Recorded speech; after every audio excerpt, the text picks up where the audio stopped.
शुरू से ही इमोशनल और सबको दिल से मानने वाली पारुल की शादी विवेक से होती है। क्या है यार, शादी के वक्त तो तुम दुबली हो गई थी, लेकिन शादी के 2 साल में ही फिर फूलकर गुप्पा हो गई हो। पारुल के साथ अब विवेक का व्यवहार बदल गया। सास ससुर भी बिना बात के ताने देते।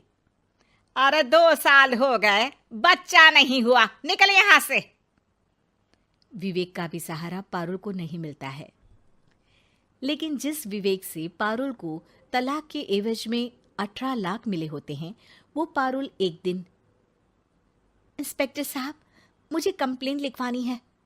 जी मैडम, क्या हुआ? चीटिंग, एक लड़के ने मेरे 6 लाख रुपए लूटे हैं। पुलिस वाला पारुल को ऊपर से नीचे तक देखता है।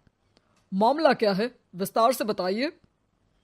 पारुल फिर जो बताना शुरू करती है, उसके बाद इंसानियत से भरोसा उठना लाजमी है। मेरे पति ने मुझे कभी अपनाया ही नहीं। शादी के 3 साल में ही मेरा तलाक हो गया। मैं नहीं चाहती थी कि मैं उनसे एक भी पैसा लूं, लेकिन वकील और मेरे माता पिता ने उनसे 18 लाख की रकम ली। फिर क्या हुआ? क्या वो पैसे उसने वापस ले लिए? नहीं नहीं, उन्होंने तो उसके बाद मुझसे कभी कांटेक्ट भी नहीं किया। फिर?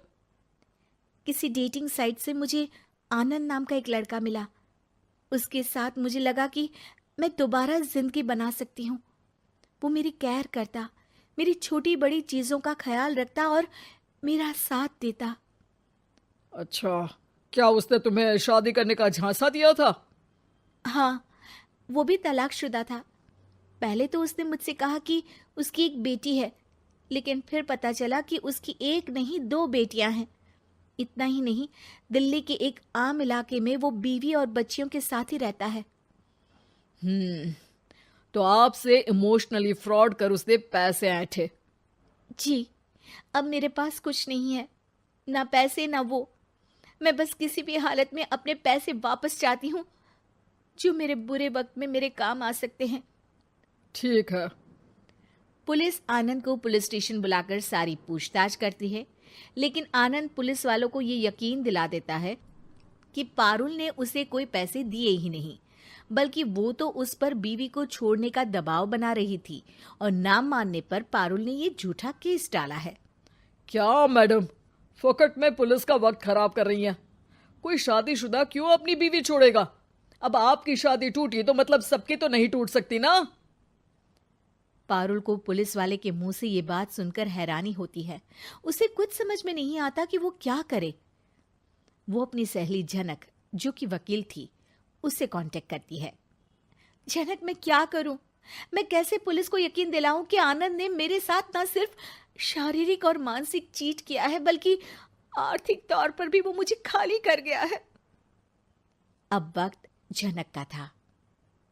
देख पारुल, ऐसे तो किसी को भी बिना सोचे समझे पैसे नहीं देने चाहिए, लेकिन अब जब तूने ये कदम उठा ही लिया है, मुझे ये बता, तूने कब कब पैसे दिए और कितने? क्या कहीं कोई सबूत है? पारुल कुछ सोचती है। 3 बार तो बैंक में ट्रांसफर और 2 बार गूगल पे। क्या इन सब के रिकॉर्ड मिल जाएंगे? हाँ हाँ, क्यों नहीं, मैं बैंक से सब निकाल लाऊंगी। अगले दिन पारुल सारी स्टेटमेंट झनक के सामने रखती है और वो व्हाट्सएप की चैट भी दिखाती है, जिसमें कई बार आनंद ने ये बात कबूली थी कि वो उसके पूरे 6 लाख जल्द ही देगा। झनक अब पूरा केस लेकर पुलिस के पास जाती है और मामले को क्राइम एक्ट के तहत पूरे सबूत के साथ दर्ज करा आनंद की गिरफ्तारी की मांग करती है। पुलिस आनंद को लेने जैसे ही उसके घर जाता है, उसका सारा मामला बीवी और बच्चों के सामने खुल जाता है। पुलिस स्टेशन में पारुल को देखकर आनंद भड़क जाता है। ओह, तो बहुत होशियार बन रही हो तुम। ये झनक है ना तुम्हारी बचपन की सहेली? बताऊं सबको तुम्हारे बारे में? सब है मेरे पास, वो फोटो, वो वीडियो, तेरे भाई का नंबर भी है। 6 लाख क्या, अब 1 रुपया भी निकाल कर दिखा दे। वो पुलिस स्टेशन में जोर जोर से चिल्ला रहा था कि तभी पुलिस के एक सीनियर ऑफिसर को गुस्सा आ जाता है। क्यों चिल्ला रहा है? अब तो सारे सबूत है तेरे खिलाफ। ऊपर से यहां चिल्ला चिल्ला कर तूने खुद को तो गड्ढे में धकेल दिया है। जल्दी बता, लड़की के पैसे लौट आता है या फिर? आनंद डर जाता है। तभी उसकी बीवी और बच्चे पुलिस स्टेशन में आकर पारुल के पैसों का बैग देते हैं। मेरे पति को माफ कर दीजिए, प्लीज उन्हें पुलिस से बचा लीजिए। मेरे छोटे बच्चे हैं, ये कैसे रहेंगे? होता भी यही है। पारुल केस वापस ले लेती है, लेकिन उस सबक के साथ कि इमोशनल होकर किसी को भी अपना पैसा नहीं देना चाहिए। झूठ बोलकर रिश्ते कभी ना बनते हैं और ना ही निभते हैं।